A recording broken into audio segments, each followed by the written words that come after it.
Hi guys, it's Jen with a quick video. I wanted to experiment with my drywall axe on other materials. If you might have seen, I did a review a couple weeks ago, and today I have actually real life things I need to do.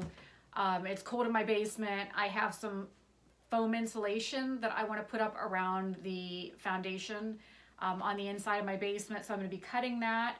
And then I also have these curtains that were in my bathroom. I was too lazy to hem them the right way. Took them down to wash them recently. I mean, these are nothing great. They were bought at Walmart.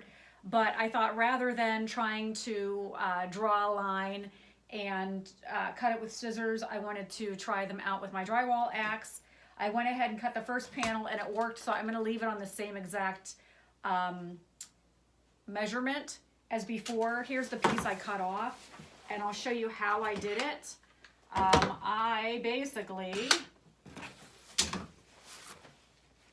used this straight edge here, and I have a scrap piece of cardboard because I don't want to cut on this work surface I have. But basically, I laid my panel out like this, and I lined up this edge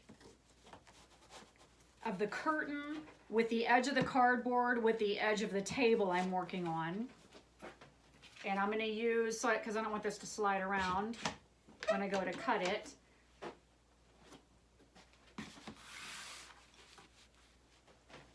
So I'm using clamps to hold it in place.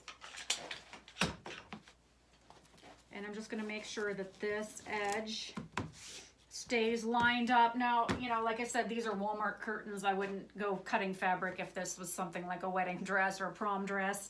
But these are just really inexpensive curtains, but I just want to demonstrate how I'm going to do this. Again, it's preset. It's almost 8 inches. These are curtains I kind of marked while they were still hanging before I took them down to wash. But basically, I'm just going to let this guide go along here and cut this fabric and see how it does. Now, to get it started, this fabric is actually, because it's a hem on the sides, it's actually like twice as thick as it normally would be. But I'm just going to drag this along here, applying pressure.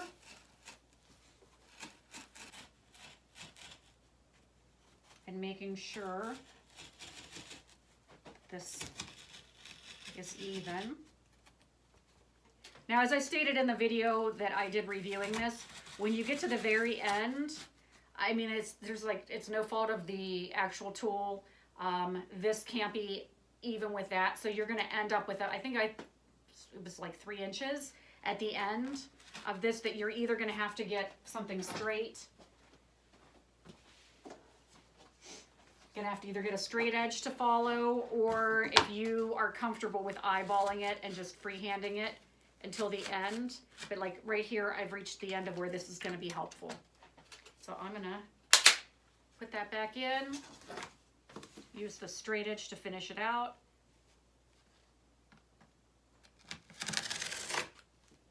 But there you go. How did it do? There's a couple places where I might not have applied just enough pressure.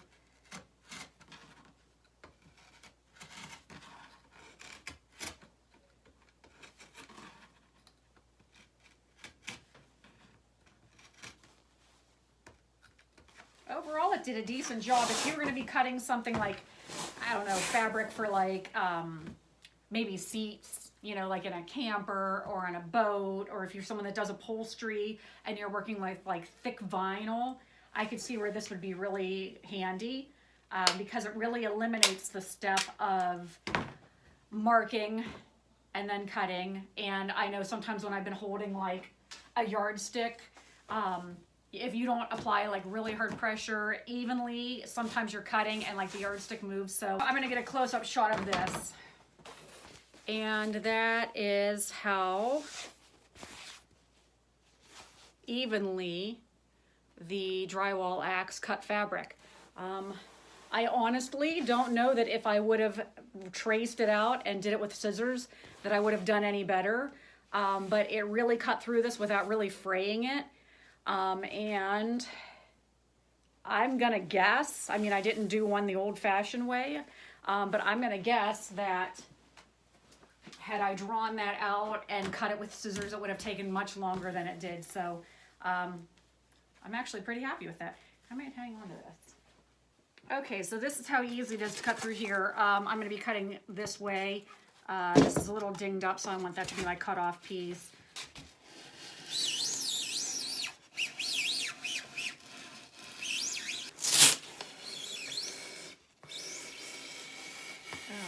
Styrofoam. Okay, so that's how easily it cuts through this.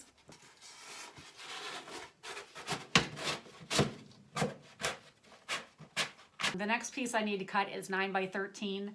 So the way this works is if you want 9 inches, you need to line the tape measure up with this part right here. This part protrudes a little bit right here, and that is not where you want to line it up. You want to line it up right here. I'm noticing too, I'm getting some dings on this tape measure. I've hardly used this, and that's probably because of the recoil. And that's my fault. So I wouldn't just let it release and go slamming back in there. I would release it and gently put it back where it belongs. So anyway, I need a piece that's 9 by 13. So there's 9.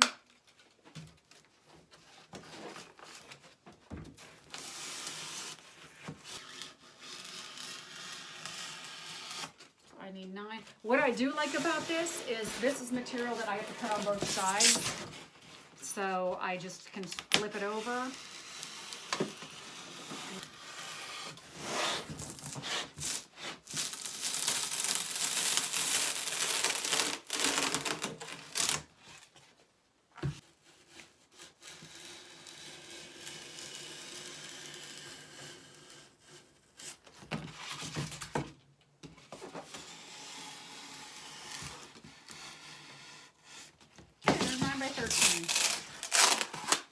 I hope I mean, this is a last minute video. I didn't plan to do this today, but I figured what the heck, I've got my stuff out, I might as well film.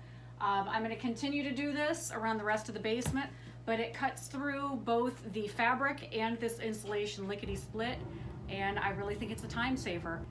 So I will include my coupon code, which I believe is still active, in the bio, and that is good through the Drywall Axe website. But I will also include this product in my Amazon shop. And my furnace is kicking on, so it's gonna screw with the audio. So I hope this was helpful.